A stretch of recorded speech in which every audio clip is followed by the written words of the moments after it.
Hello friends, welcome to my channel. देखो मुझे चिंगुड़ी नहीं आसी मार्केट जाइली टी बड़ बड़ साइज्र चिंगुड़ी देखिए नहीं आसी। चलतु सबुदिन परी आज भी गोटे चिंगुड़ी बढ़िया ओडिया खाइबाटे बनइबा।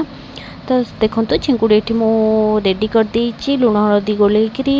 ये आलू गुड़ाक देखो टे लंबा लंबा काटी देछि। तापरे अदा रसुण पेस्ट पियाज लुण हल्दी गुंड मसला सब भी रेडी कर नहीं।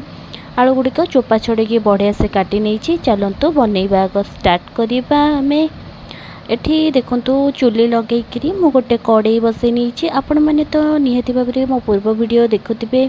तो पूर्व वीडियो रे तो आपण मानू मु निहाती भाव में कही आम किचन में नॉनवेज बिल्कुल पसेनी। आम बाहर ताको रोषे करूँ से चुली लगेकरी मुझे बसई देछि गोटे कड़ेटे। आ चुली रे ओडिया मानकर खाइबाटा रंधा हेले तार टेस्ट ही किछि अलग थाए। प्रायतः ओडियाकर समस्त घरे चुली निहाती भाव में थिबो। तापरे चलतु आम आज बनइबा स्टार्ट करवा।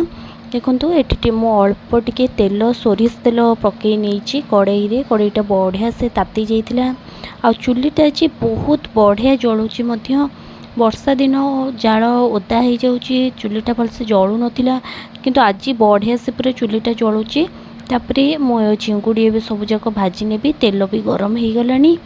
आउ सकाल टिके मो तंटीटे भी पड़ी जाइए।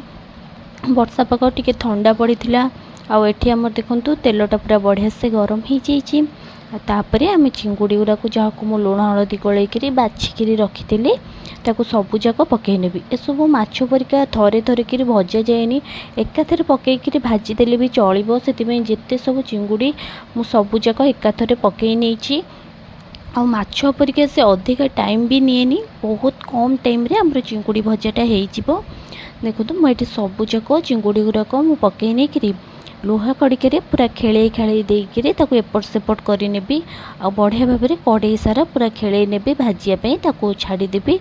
5 ରୁ 10 मिनिट खंडे हो गला परे 10 मिनिट भितर चिंगुड़ी भजाटा आराम से पूरा हो गला परे आमर तरकारीटा स्टार्ट करवा। चलतु आपको टिके भाजिया छाड़ी दौची मु। एपटे चिंगुड़ीर पानी भी अल्प अल्प बाहर तो चिंगुड़ीटा भाजवा स्टार्ट हो गला। टिके टिके चिंगुड़ी भी हो आसलानी गोटे साइड्र मत लगुच पानीटा भी बाहर। पानीटा मरीगले ताकू भल भाव टिके भाजी भुजी दबा। भाजी भुजी दे सारा पूरा रेडी करदबा आमर चिंगुड़ी भजाटा पूरा जमती पूरा लाल लाल गिरी हुए। देखो ये आमर चिंगुड़ी भजाटा प्रायतः हो आसलानी जमती पानी पूरा मरी जाइए। आ चिंगुड़ीटा देखो बढ़िया से पूरा भाजी हो जाइए। केते बढ़िया भाव में ताकू खेले खेले देवी। देखो केते बढ़िया से पूरा भाजी हो पूरा परफेक्ट चिंगुड़ी भजा। बेसी भाजिले पोड़ी जीव आ चिंगुड़ीर टेस्ट आसबनी। मु बेसी कड़ा कड़ा कि केबे कोनोसी जिनस भाजिनी नले तरकारीर टेस्टटा आमर कमिजिव।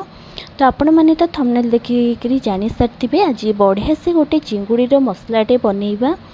तो चलतु आज को बनईदेवी फटाफट। आपण मानक मो रेसिपी शेयर करी। आपण मानक जदि मो वीडियो गुड़िक भल लगुथिबो ताहले लाइक शेयर एंड सब्सक्राइब करिनेबे।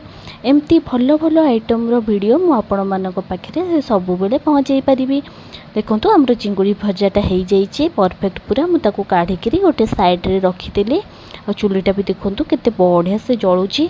एबे मु तार तेल टिके पकई देबी। हमर आलू गुड़ाक जो अच्छी मु चोपा छड़ेकरी धोईकरी जहाँ को रखी भाजियापी आलू गुड़िक एबे पकई नेबी। आ बढ़िया भाव में ताको भाजी नेबी। देखो आलू गुड़ा पानी रे काटिकी पकई देइथिली। एबे आलू गुड़िक पकईकरी ताको भाजी नेबी। आलू गुड़िक काटिकी पानी रे पकिया निहाती दरकार नले कला कला आलू गुड़िक हो जमा भल लगे। देखो डायरेक्ट पानी रू काढ़ी पकईलू केमती पूरा चढ़चढ़ होकर पूरा बढ़िया तेल गुड़ाक छिटकुची।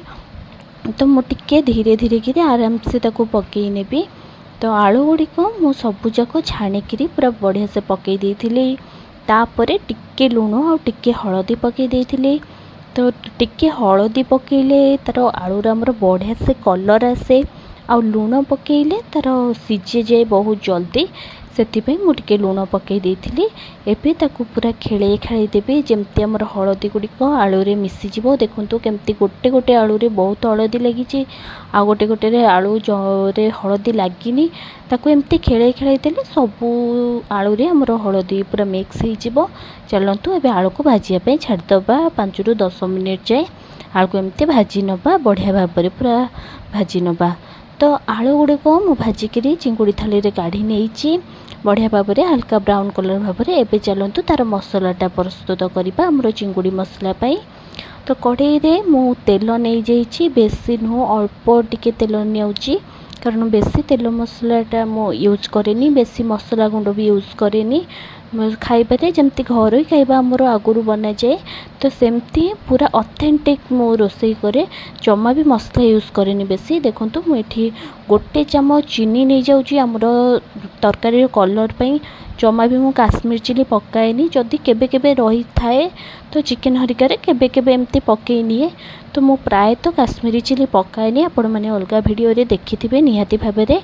ଆମେ ଏବେ ଚିନିଟାକୁ ଦେଖନ୍ତୁ ଆମର କେମିତି ତାତିଗଲାଣି, ଦେଖିବେ କେତେ ବଢ଼ିଆ କଲର୍ ଆସିବ ଆମର ଚିନିର। ଦେଖନ୍ତୁ ଏବେ ମୁଁ ପିଆଜ ଯାହାକୁ କାଟିକିରି ରଖିଥିଲି 2ରୁ 3ଟି ପିଆଜ ଏମିତି ପୁରା ଲମ୍ବା ଲମ୍ବା କରି କାଟିକିରି ରଖିଥିଲି। ଦେଖନ୍ତୁ ଏବେ ତାକୁ ଗୋଳେଇ ଗାଳେଇ ଦେଇକରି ଭଲ ଭାବରେ ହାଲକା ବ୍ରାଉନ୍ କଲର୍ ହେବା ଯାଏ ତାକୁ ବଢ଼ିଆ ଭାବରେ ତାକୁ ଭାଜି ନେବି।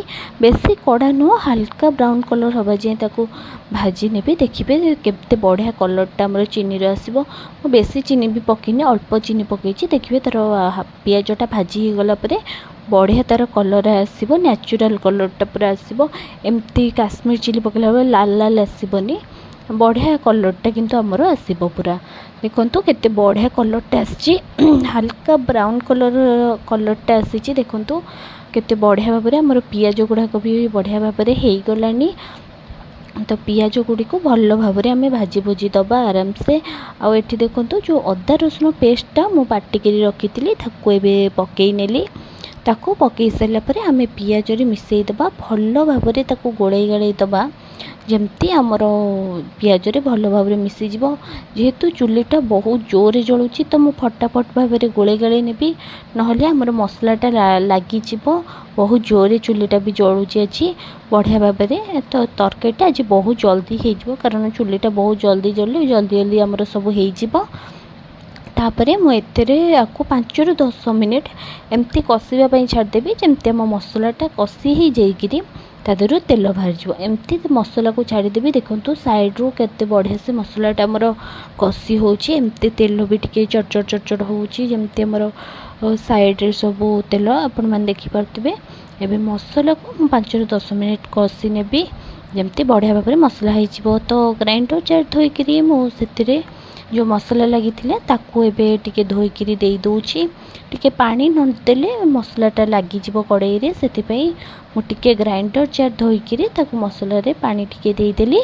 ଏବେ ମସଲା ଗୁଡ଼ିକୁ ଭଲ ଭାବରେ ତାକୁ କଷିବା ପାଇଁ ମୁଁ ଛାଡ଼ିଦେବି। ଏବେ ଆହୁରି 10ରୁ 15 ମିନିଟ୍ ତାକୁ ଏମିତି କଷି କାଷି ଦେବି, ବଢ଼ିଆ ଭାବରେ ଗୋଳେଇ ଗାଳେଇ ଦେଇକିରି ତାକୁ ଏମିତି କଷି କାଷି ଦେବି। 2 ମିନିଟ୍ ଖଣ୍ଡେ ପାଣି ଏମିତି ମରିଗଲା ପରେ ମୁଁ ଟିକେ ଲୁଣ ଆଉ ଟିକେ ହଳଦୀ ପକାଇ ଦେଉଛି, ଯେମିତି ଆମ ମସଲାର କଲର୍ ଆସିବ। ଆଉ ଲୁଣ ପକାଇଲେ ଦେଖିବେ ବଢ଼ିଆ ଭାବରେ ମସଲାଟା ସିଝିଯିବ, ଆଉ ବହୁତ ଜଲ୍ଦି ମସଲାରୁ ଆମର ତେଲ ବି ଛାଡ଼ିଯିବ। ଆଉ ମସଲାରେ ଲୁଣ ଟିକେ ପକାଇଲେ ବହୁତ ଭଲ ଭାବରେ ଆମର ମସଲାଟା ମାନେ ଚିଙ୍ଗୁଡ଼ି ଆଉ ଆଳୁଟା ଅବଜର୍ଭ କରିବ, ଆଉ ଲୁଣଟା ପୁରା ବଢ଼ିଆ ସେ ଅବଜର୍ଭ କରିବ ଚିଙ୍ଗୁଡ଼ି ଆଉ ଆଳୁ ଗୁଡ଼ିକ।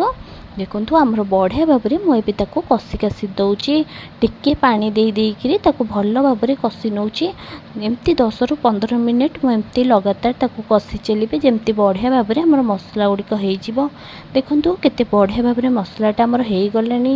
ତାକୁ ଗୋଳେଇ ଗାଳେଇ ଦେବି ନିହାତି 15ରୁ 20 ମିନିଟ୍ ପାଖାପାଖି ମସଲାକୁ ତାକୁ ଗୋଳେଇ ଗାଳେଇ ସାରିଛି। ଏବେ ଦେଖନ୍ତୁ ଆମର ଯେଉଁ ଚିଙ୍ଗୁଡ଼ି ଆଳୁ ମୁଁ ଭାଜିକିରି ରଖିଛି ତାକୁ ଏବେ ସେଥିରେ ପକାଇ ଦେଇକିରି ଆହୁରି 10ରୁ 15 ମିନିଟ୍ ତାକୁ ଏମିତି କଷି କାଷି ନେବି।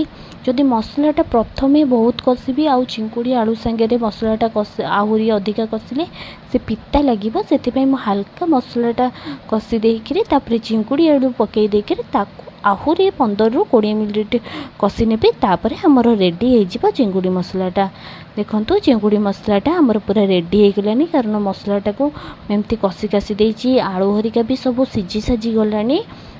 अब आमर चिंगुड़ी मसलाटा हो आसलानी ताकू आहुरी 5 मिनिट खंडे मु लगुच कषिदेवी कषिले बढ़िया टेस्ट आसो। देखो केते बढ़िया से धुआं बाहर आउ केते बढ़िया देखा जाउछि हमर चिंगुड़ी मसलाटा। चलतु प्रायतः रेडी है मुझे देखई दूसरी आपण मानक आलू गुड़िक सिझी गलानी बढ़िया भाव में। तो आमर रेडी हो गलानी आमर चिंगुड़ी मसलाटा। आपण भात रुटी जो थे चाहिए खाईपारे बहुत बढ़िया लगे। यहाँ खाया आपण मैंने बहुत माने ट्राए करेंगे देखिए बढ़िया लगे। आ किसी भी तेल मसला ये बेसी यूज करनी से यहाँ बहुत हेल्दी तो निहाती भाव में ट्राए करेंगे। देखो तो आम चिंगुड़ी मसला केते बढ़िया देखा आम वीडियो गुड़िक भल लगी लाइक शेयर एंड सब्सक्राइब करने। पुणी देखा एमती नुआ गोटे ओडिया बढ़िया ऑथेंटिक खाइबार रेसिपी सहित आपण मैंने निहाती भाव में मो रेसिपी गुड़िक ट्राए करेंगे देखिए बहुत बढ़िया लगे। बिना मसला रे माने बेसी मसला नुह कम मसला तरकारी गुड़िक बहुत बढ़िया से हो जाए। आमर माँ मैंने आई मैंने समस्ते रोषे करती देखिए बढ़िया भाव में हो। देखूँ केते बढ़िया और परफेक्ट हो। आज भिडियोटी को मुझे रखुची पुणी देखा आमर आउ गोटे भिडियो रे रहुची। जय जगन्नाथ।